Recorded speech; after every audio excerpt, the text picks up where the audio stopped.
একটু দেন তো আমরা কেন আটক করেছে আমি জানি না। জানি না না না জানি না আমি। আপনার নাম কি শাহজাহান না না আমি জানি না।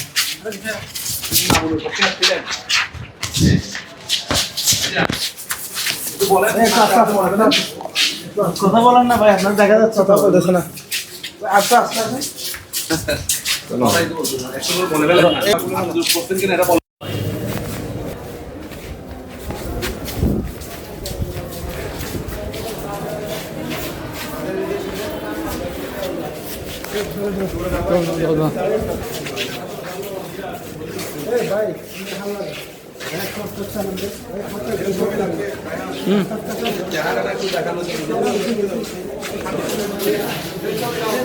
ভাই, হাত নাড়েন না।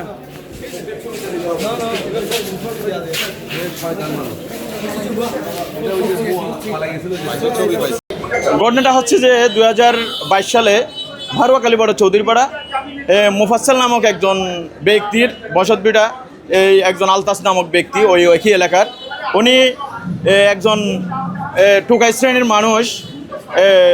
উনি ইতিপূর্বে অনেকবার জেল কাটেছে। ওনাকে দিয়ে যত প্রকার অপকর্ম করানো যায় ওনাকে দিয়ে করায়।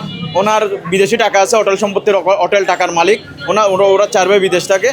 এই মুফাসসাল নামক যিনি ব্যক্তি আছে, ওদের একটা বসত ভিটা থেকে ওরা উচ্ছেদ করেছিল। উচ্ছেদ করার পর আহত ভাই বোন স্ত্রী ওদেরকে নিয়ে উনি চিকিৎসা করার পর বিধিমতো আইন মোতাবেক কক্সবাজার সিনিয়র জুডিশিয়াল ম্যাজিস্ট্রেট আদালতে একটা মামলা করেছিল। আলতাস বিদেশ ছিল, ওই মামুনও বিদেশ থাকে। আলতাস কিছুদিন আগে বিদেশ থেকে আসার পর এই শাহজাহানের সাথে আবার এলাকায় বিভিন্ন অপকর্ম শুরু করে দিয়েছে। এবং ওকে আজকে বিজ্ঞ আদালতে CR 1013/2022 মামলায় ওই মামুনের স্থলে ওই সন্ত্রাস শাহজাহানকে বিজ্ঞ আদালতে জামিন নেওয়ার জন্য এসেছিল। এটা বিজ্ঞ আদালতের কাছে যখন শনাক্ত হয় তখন ওনাকে ধরার জন্য বিজ্ঞ আদালত নির্দেশ দিলে উনি বিজ্ঞ আদালত থেকে দৌড়ে পালিয়ে গিয়েছিল।